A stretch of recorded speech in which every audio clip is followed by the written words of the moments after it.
Série A Didática das Provações. As provações do esperar. Esperar, com paciência e calma, definitivamente não está entre as melhores características que possuímos, e isto se evidencia ainda mais nos tempos modernos, quando os índices de ansiedade das pessoas não param de se elevar. A intensa expectativa vivida em função das coisas que estão acontecendo em nosso mundo faz-nos cada vez mais preocupados e apressados, sendo que o resultado disto são constantes decisões mal feitas e escolhas imprudentes, levando-nos ainda à fragilidade da própria saúde. Essa é uma das heranças terríveis advindas da condição pecaminosa na qual imergiu a humanidade.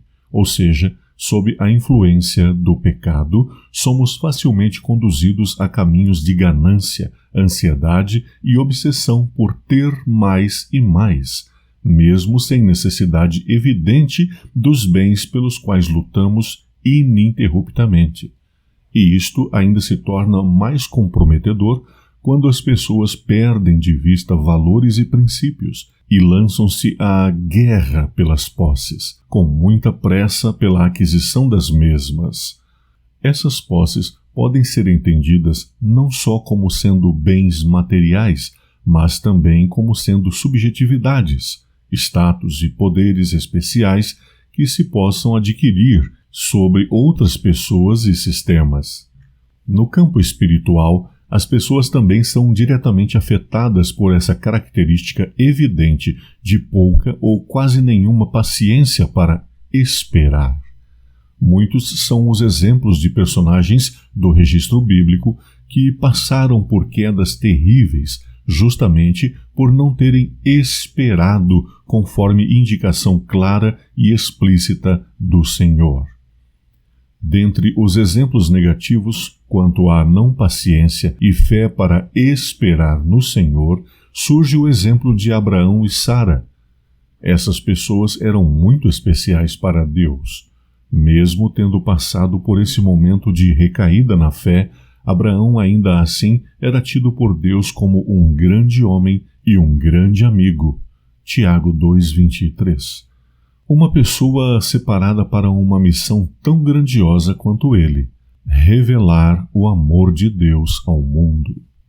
Abraão foi visitado por Deus e nessa visita o Senhor informou ao patriarca de 75 anos e à sua esposa estéril que eles seriam os pais de uma nação quase incontável e que seriam uma bênção para o mundo. Ocorre que o tempo passou, trazendo mais 11 anos de vida, e a promessa não se cumpria. Assim, surge uma ideia de colaborar com Deus em seus maravilhosos planos e para antecipar logo as coisas. Afinal, Sara ainda continuava estéril e Abraão já contava com seus 86 anos de vida. Dessa intervenção humana nos planos divinos, nasce Ismael, o primogênito de Abraão. Mas aquele não era o filho da promessa, mesmo sendo gerado por Abraão.